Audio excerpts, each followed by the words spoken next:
The Poem of the Man God, the first year of the public life. Chapter 121.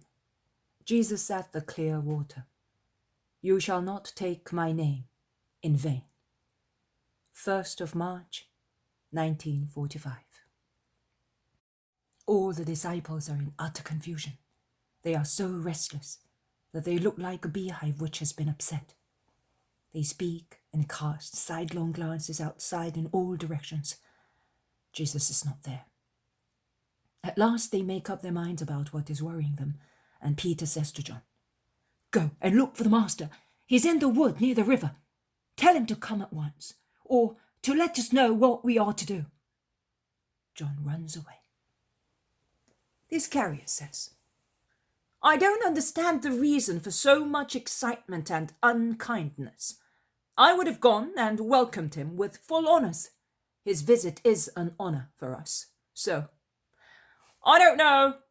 He may be different from his foster brother, but who lives with hyenas catches the smell and instinct. In any case, you would like to send that woman away, but mind what you do. The Master does not want, and I have to protect her. If you touch her, I am not the Master, just for your information." Oh, who is she after all? Perhaps the beautiful Herodias? Don't be facetious. Don't blame me. You have kept a royal watch over her like a queen. The Master said to me, "Make sure she's not disturbed and respect her," and that is what I am doing. "But who is she? Do you know?" asks Thomas. "I don't." "Come on, tell us. You know," insist many of them. "I swear that I know nothing. The Master certainly knows, but I don't." "We must get John to ask him. He tells him everything." "Why? What is so special about John? Is your brother a god?" "No, Judas. He is the best of us all." "You can save yourselves the trouble," says James of Alphaeus. "My brother saw her yesterday, when he was coming back from the river with the fish Andrew had given him, and he asked Jesus. And he replied, 'She has no face. She is a soul looking for God. She's nothing else for me, and I want her to be so for everybody.' And he said, 'I want,' in such a way that I would advise you not to insist." "I will go to her," says Judas Iscariot. "Just try, if you can," says Peter, flushing like a cockerel. "Are you going to play the spy and inform Jesus?" "I leave that profession to those of the temple. We, people of the lake, earn our bread working, not informing. Never be afraid of an accusation from Simon of Jonas, but don't provoke me. And don't take the liberty of disobeying the Master, because I am here." "And who are you? A poor man like me?" "Yes, nay, I'm poorer, rougher, and more ignorant than you are.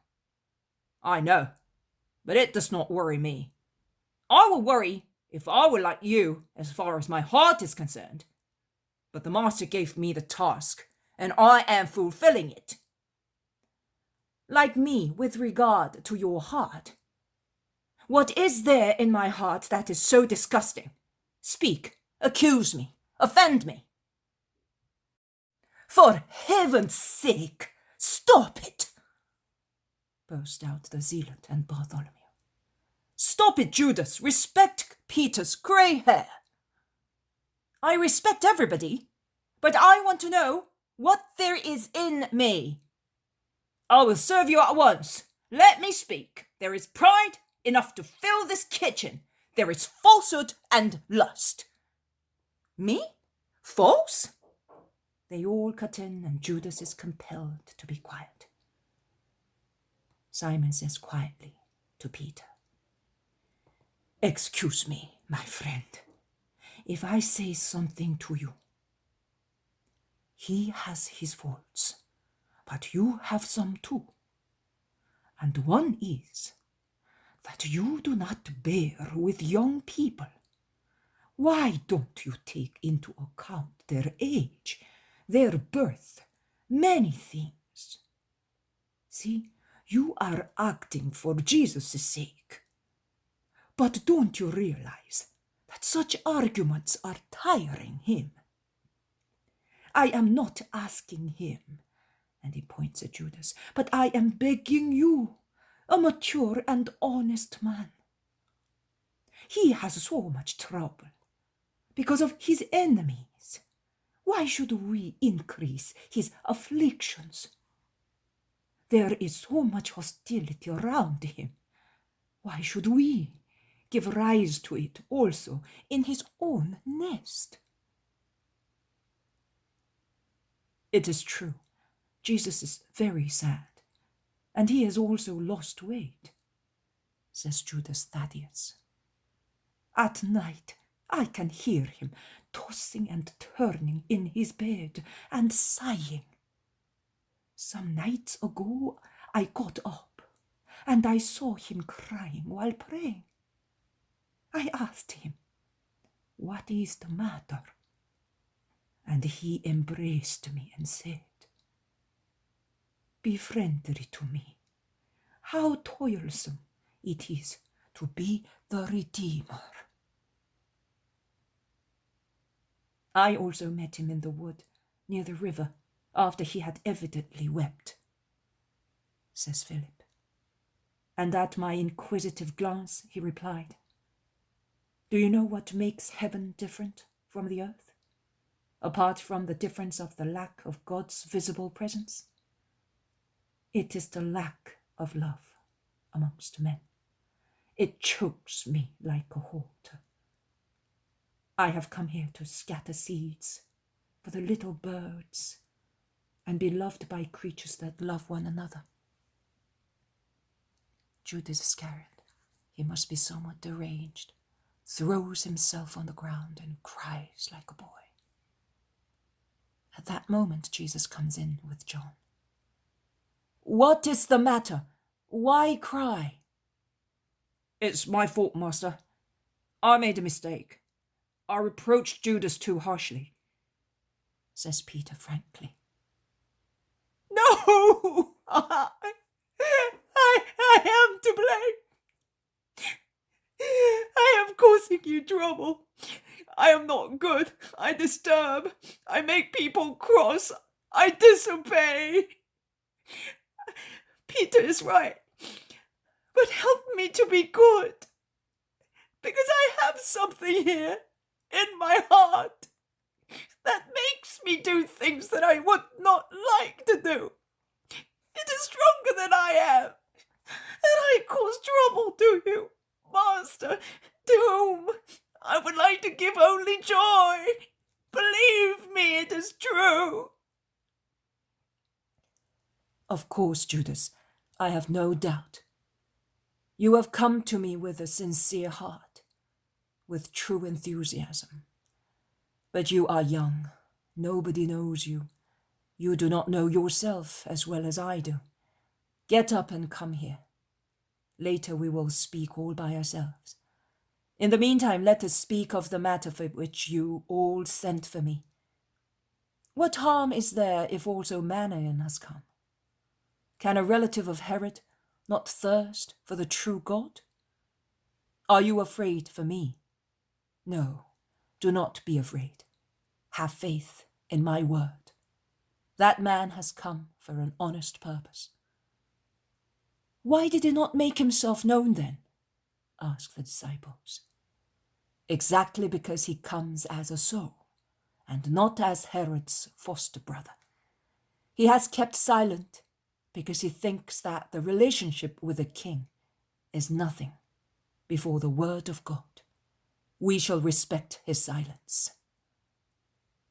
"But if instead he has been sent by him?" "By whom?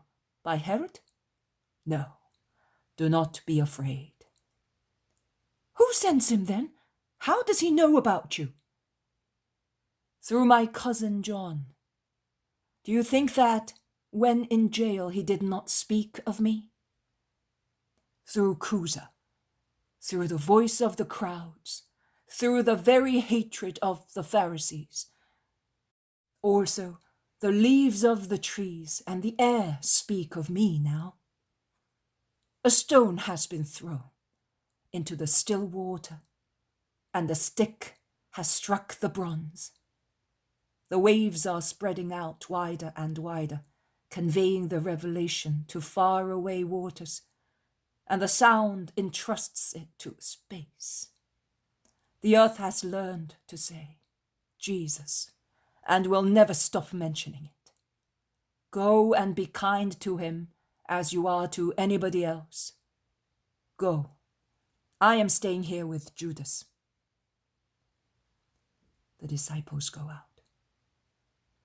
Jesus looks at Judas, who is still weeping, and asks him, Well, have you nothing to tell me? I know everything about you, but I want to hear it from you. Why are you weeping? And above all, why this derangement whereby you are always so dissatisfied? Yes, Master. You have said it. I am jealous by nature. You certainly know. And I suffer seeing so many things. It makes me restless and unfair. And I become bad, whereas I would like to. Do not start weeping again. Of what are you jealous? Get accustomed to speaking with your true soul. You speak a lot, even too much, but how? With your instinct and your mind. You follow a difficult and twisted route to say what you want to say. I am talking of you, of your ego, because with regard to what you have to say of other people or to other people, you show no restraint or limitation. Neither do you show restraint or limitation to your flesh. It is your mad horse. You are like a charioteer to whom the race manager has given 2 mad horses. One is your sensuality. The other. Shall I tell you what the other one is? Shall I? It is the error that you do not want to tame. You are capable but reckless charioteer. You rely on your capability, and you think it is enough. You want to be first. You do not want to waste time in changing at least one horse. On the contrary, you spur them and flog them. You want to be the winner. You are anxious to be applauded. Do you not realize that victory is certain when it is conquered by constant, patient, and prudent work? Speak to your soul. I want your confession to originate from there. Or have I to tell you what there is within you?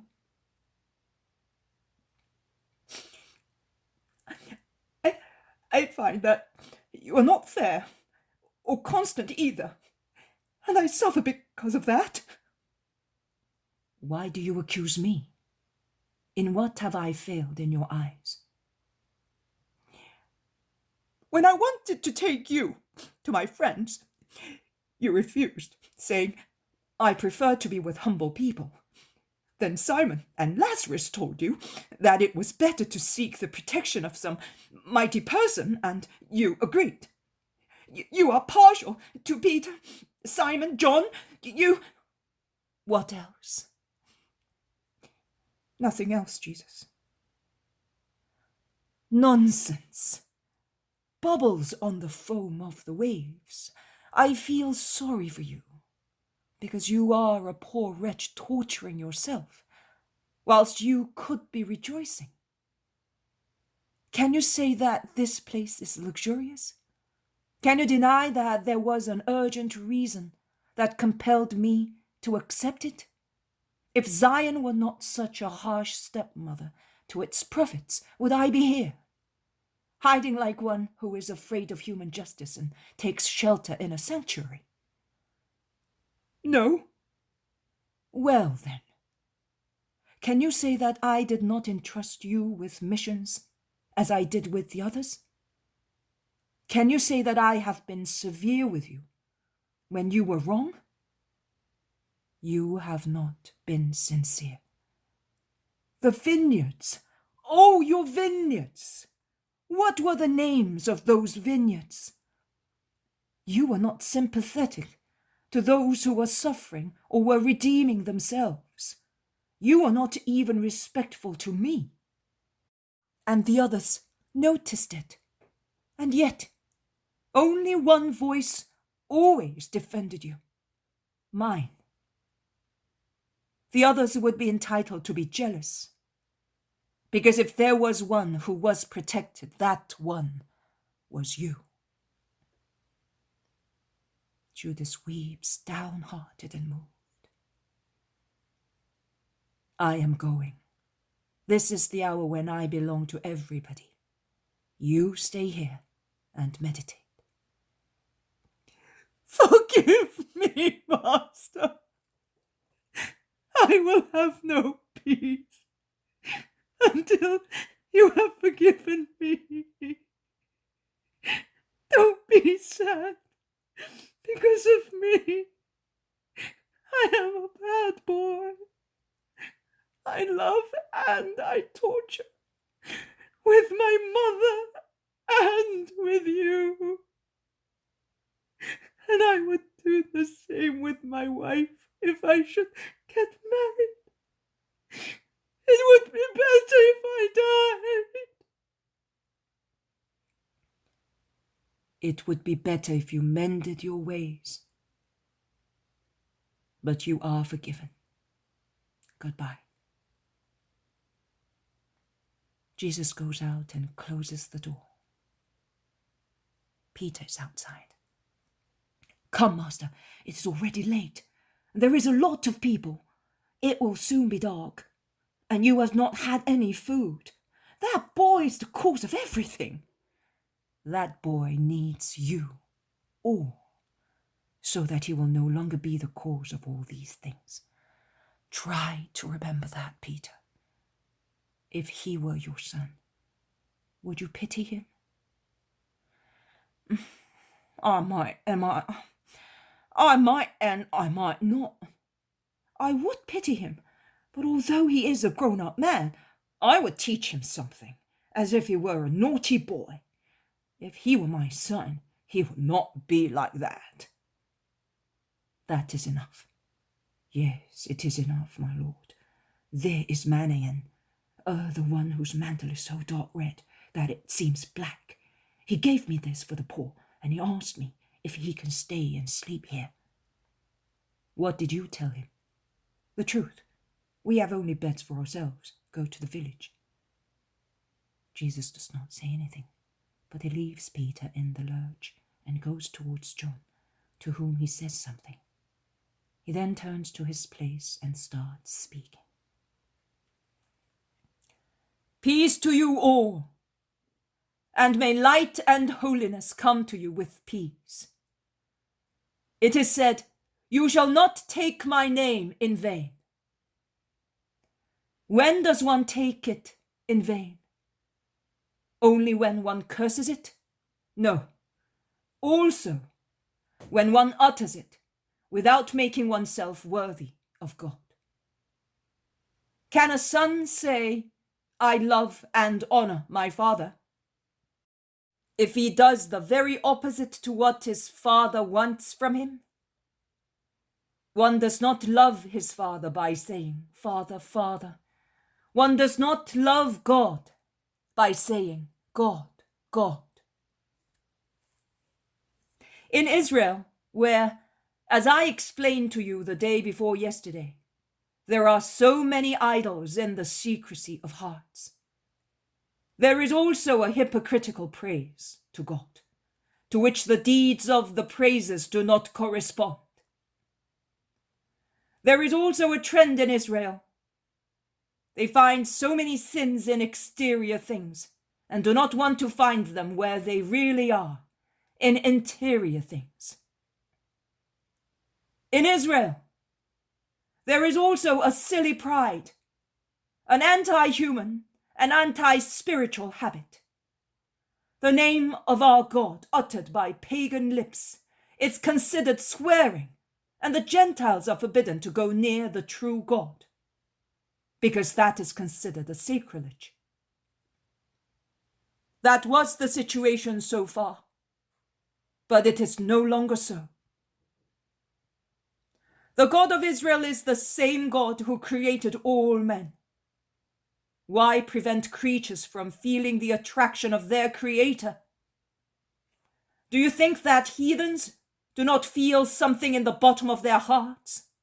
Something unsatisfied, that shouts, stirs, seeks? Whom? What? The unknown God. And do you think that if a pagan moves towards the altar of the unknown God, to the incorporeal altar, which is the soul, in which there is always the remembrance of its Creator, the soul which expects to be possessed by the glory of God, like the tabernacle erected by Moses, according to the order given to him, the soul that weeps until such possession does not take place. Do you think that God will reject the pagan's offer, as one rejects a profanation? And do you consider a sin the action caused by the honest desire of a soul that, aroused by celestial summons, says, I am coming, to God who says to it, come, whilst you consider holiness the corrupted cult of an Israelite who offers to the temple what is left over from his pleasures, and goes into the presence of God and mentions the name of the most pure one, with body and soul polluted by countless foul sins? No, I solemnly tell you that the perfect sacrilege is committed by the Israelite, who, with his impure soul, takes the name of the Lord in vain. His name is taken in vain when you are aware, and you are not fools, that you pronounce it in vain because of the state of your souls. Oh, I see the indignant face of God which, disgusted, turns elsewhere when a hypocrite calls him, or an unrepentant soul mentions him. And I am terrified, although I do not deserve the divine wrath. I read in many of your hearts this thought. Well, with the exception of children, no one can mention God's name, because in all men there is impurity and sin. No, do not say that. The name is to be invoked by sinners. It is to be invoked by those who feel they are choked by Satan and want to be free themselves from sin and from the seducer. It is said in Genesis that the serpent tempted Eve when the Lord was not walking in Eden. If God had been in Eden, Satan could not have been there. If Eve had invoked God, Satan would have fled. Always have that thought in your hearts and call the Lord with sincerity. That name is salvation. Many of you wish to descend into the river to be purified. Purify your hearts unceasingly, writing upon them by means of love, the word, God. No false prayers, no habitual practices, but say that name, God, with your hearts, your thoughts, your deeds, with your whole selves. Repeat it, that you may not be alone. Repeat it, to be supported. Repeat it. To be forgiven. Understand the meaning of the word of the God of Sinai. The name of God is taken in vain. When saying God does not imply a change for the better, then it is a sin. It is not taken in vain when, like the beating of your heart, every minute of your day, every honest deed, need, temptation, sorrow, bring to your lips the filial word of love, "Come, my God." Then truly you do not sin mentioning the holy name of God. Go. Peace be with you. There are no sick people. Jesus remains under the shed, where the shades of evening are falling. Leaning against the wall with folded arms, he is watching those who are going away, riding their little donkeys, or are hurrying towards the river to be purified, or are going to their villages across the fields. The man wearing the very dark red mantle seems uncertain as to what to do. Jesus is watching him. The man eventually moves and goes towards his horse. He has, in fact, a beautiful white horse adorned with a red caparison dangling under the studded saddle. "Man, wait for me," says Jesus, and he goes towards him. "It is getting dark. Have you a place where to sleep? Have you come from far? Are you alone?" The man replies, "From very far, and I will go, I don't know, to the village, if I find, if not, to Jericho. I left my escort there, as I did not trust them." "No, I offer you my bed. It is already made. Have you any food?" "No, I have none. I was expecting to find a more hospitable place." "It lacks nothing." "Nothing, not even hatred for Herod. Do you know who I am?" "There is only one name for those who look for me. Brothers, in the name of God. Come, we will share our bread. You can put your horse in that large room. I will sleep there and I will watch it for you." "No, I will never allow that. I will sleep there. I accept your bread, but nothing more. I will not put my unclean body where you rest, your Holy One." "Do you think that I am holy?" "I know you are holy. John, Cusa, your deeds, your words. The royal palaces resounding with them like a shell murmuring the noise of the sea. I used to go to John. Then I lost him. But he had said to me, 'One who is greater than I am will take you and raise you.' It could be but you. I came when I found out where you were." They are by themselves under the shed. The disciples are speaking in low voices near the kitchen and are casting sidelong glances at them. The zealot, who was the baptizer today, comes back from the river with the people who have been baptized last. Jesus blesses them and then says to Simon, "This man is the pilgrim who is seeking shelter in the name of God, and in the name of God we greet him as a friend." Simon bows, and the man does likewise. They go into the large room, and Manaen ties his horse to the manger. John, beckoned by Jesus, rushes in with some grass and a pail of water. Also Peter comes in with a small oil lamp, because it is already dark. "This will do very nicely. May God reward you," says the gentleman, and then between Jesus and Simon, he enters the kitchen where a bundle of brushwood, which has just been lit, gives light. It all ends.